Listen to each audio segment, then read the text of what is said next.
Hi friends, welcome back to our channel.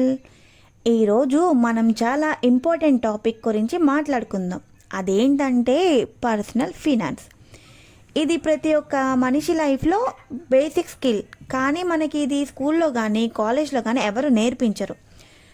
So ఇంత information ఇస్తున్నా కదా గాయస్, ఒక like and share, subscribe and comment చేయొచ్చు కదా.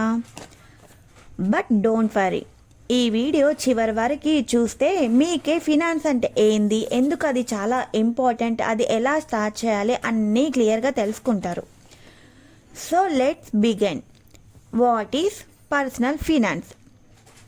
పర్సనల్ ఫినాన్స్ అంటే మనకి వచ్చే డబ్బుని మనమే స్మార్ట్గా మేనేజ్ చేయడం.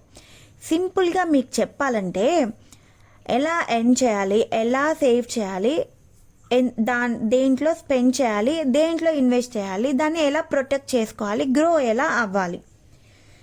ఇది మనం చేసిన మనీ డిసిషన్స్ అన్నిటినీ కవర్ చేస్తుంది. సాలరీ ఎలా హ్యాండిల్ చేయాలి, ఎలా సేవ్ చేయాలి, ఎలా స్పెండ్ చేసుకోవాలి, ఎక్కడ ఇన్వెస్ట్ చేసుకోవాలి, లోన్ తీసుకోవాలి, అది తీసుకోవాలా వద్దా, ఫ్యూచర్కి ఎలా ప్లాన్ చేయాలి. మీకు షార్ట్గా చెప్పాలి అంటే పర్సనల్ ఫినాన్స్ మనీని కంట్రోల్ చేయడం, మనీ మన లైఫ్ని కంట్రోల్ చేయకుండా చూసుకోవడం. Why personal finance is important? ఎందుకంటే స్ట్రెస్ తగ్గుతుంది. మనీ ఇష్యూస్ వల్ల వచ్చే హెడేక్స్ కానీ, ఫైట్స్, స్ట్రెస్ అన్నీ వస్తాయి. ప్రాపర్గా ప్లానింగ్ ఉంటే పీస్ ఉంటుంది. ఎమర్జెన్సీలో ట్రబుల్స్ రానివ్వద్దు. Sudden medical bills, jobs, repairs, expenses, personal finance help you stay safe. Future సెక్యూర్గా ఉండాలి. రిటైర్మెంట్, హౌసింగ్, కిడ్స్, ఎడ్యుకేషన్ అన్నీ ప్లాన్ అవుతాయి. డెబిట్ ట్రాప్ నుండి బయటపడటం, లోన్స్, క్రెడిట్ కార్డ్స్ మిస్యూస్ అన్నీ అవాయిడ్ చేయొచ్చు.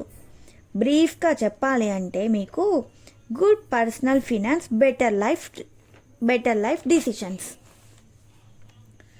పర్సనల్ ఫినాన్స్ కీ పిల్లర్స్ అంటే ఎర్నింగ్, ఇన్కమ్, మేనేజ్మెంట్. మనీ ఎక్కువ వస్తే పర్సనల్ ఫినాన్స్ ఈజీ అవుతుంది. అంటే job income, business income, freelancing, side hustles, passive incomes. Guys, మీకు ఇందులో ఒక టిప్ కూడా చెప్తాను. ఇన్కమ్ రైజ్ చేయటం గోల్ ఉండాలి, బట్ స్పెండింగ్ అనేది కంట్రోల్లో కూడా ఉండాలి. బడ్జెటింగ్ అంటే ఏంటి? బడ్జెట్ అంటే మంత్ స్టార్టింగ్లో డబ్బు ప్లాన్. మోస్ట్ పాపులర్ రూల్స్ అంటే 50%, 30%, 20% రూల్స్. 50% నీడ్స్ ఉండాలి, 30% wants, 20% savings and investments. Budget ఉంటే ఓవర్ స్పెండింగ్ అవాయిడ్, క్లారిఫై ఉంటుంది. మంత్లీ మనీ ఫ్లో ట్రాక్ చేస్తారు. సేవింగ్స్ అంటే డబ్బు బుక్లో పెట్టడం కాదు, ఫ్యూచర్ కోసం సైడ్కి పెట్టుకోవడం. Emergency fund is most important. Ideally 3 to 6 months expenses. Sudden ప్రాబ్లమ్స్కి రెడీగా ఉండొద్దు.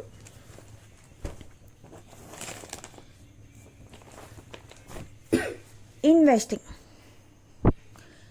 సేవింగ్ ఉంది, next step investing, because savings gives safety, investing gives growth. Common beginner investments, mutual funds, stocks, digital golds, bank deposit, ETFs. Gas, మీకు ఇందులో కూడా ఒక tip చెప్తాను చూడండి. ఇన్వెస్టింగ్ స్టార్ట్ చేయడం లేట్ కాకుండా ఎర్లీగా చేయాలి. Compound interest magic. Debit management. Loan తీసుకోవడం తప్పు కాదు, రాంగ్ లోన్ తీసుకోవడం తప్పు. గుడ్ డెబిట్స్ అంటే ఏంటి? Home loans, education loans, business loans. Bad debit credit card over use, high interest personal loans, EMI, shoppings. Guys, debit to income ratio less than 30% ఉంటే safe. Insurance and protection. Money earn చేసినా, save చేసినా, invest చేసినా unexpected events వల్ల అన్నీ miss అయ్యే chance ఉంది. So protection is important. Essential insurance types. Health insurance, life insurance, vehicle insurance. Insurance అంటే రిస్క్కి shields అన్నమాట. అంటే అది మనకి ప్రొటెక్ట్ లాగా ఉంటుంది. రిటైర్మెంట్ ప్లానింగ్స్, మనం పని చేస్తున్న టైంకో కానీ రిటైర్మెంట్ తర్వాత కానీ ఎర్లీగా ప్లాన్ స్టార్ట్ చేస్తే ఇన్వెస్ట్మెంట్స్ గ్రో అవుతాయి. రిటైర్మెంట్ సేఫ్గా అవుతుంది. ఫినాన్షియల్ ఫ్రీడమ్ రీచ్ అవ్వచ్చు. రిటైర్మెంట్ ప్లానింగ్కి టూల్స్ అన్నమాట. NPS, mutual funds, SIP, long term equity investments. How to start your personal finance journey. మీ పర్సనల్ ఫినాన్స్ జర్నీని ఎలా స్టార్ట్ చేసుకోవాలి? మంత్లీ ఇన్కమ్ ఎక్స్పెన్సెస్ లిస్ట్ పెట్టి క్లారిటీ పొందండి. 50% కానీ 30% కానీ 20% రూల్ని ఫాలో చేయండి. ఎమర్జెన్సీ ఫండ్ బిల్డ్ చేసుకోండి. హై ఇంట్రెస్ట్ లోన్స్ క్లియర్ చేసేసేయండి ముందుగాల. ఎస్ఐపి స్టార్ట్ చేయండి. Even 500 okay. Term insurance, health insurance తీసుకోండి. Long term financial goals set చేయండి. దీనికి కన్క్లూషన్ ఏంటంటే గాయస్, పర్సనల్ ఫినాన్స్ అనే స్కిల్ ఏదైనా ఫీల్డ్లో ఉండే వాళ్ళైనా తెలుసుకోవాల్సిన సబ్జెక్ట్ అన్నమాట. మనీని రైట్ వేలో మేనేజ్ చేస్తే లైఫ్ ఈజీగా అవుతుంది. మీరు పర్సనల్ ఫినాన్స్ జర్నీని స్టార్ట్ చేయాలి అనుకుంటే today is the best day. If you want more videos and savings, investment, SIP, loans, income ideas, comment below.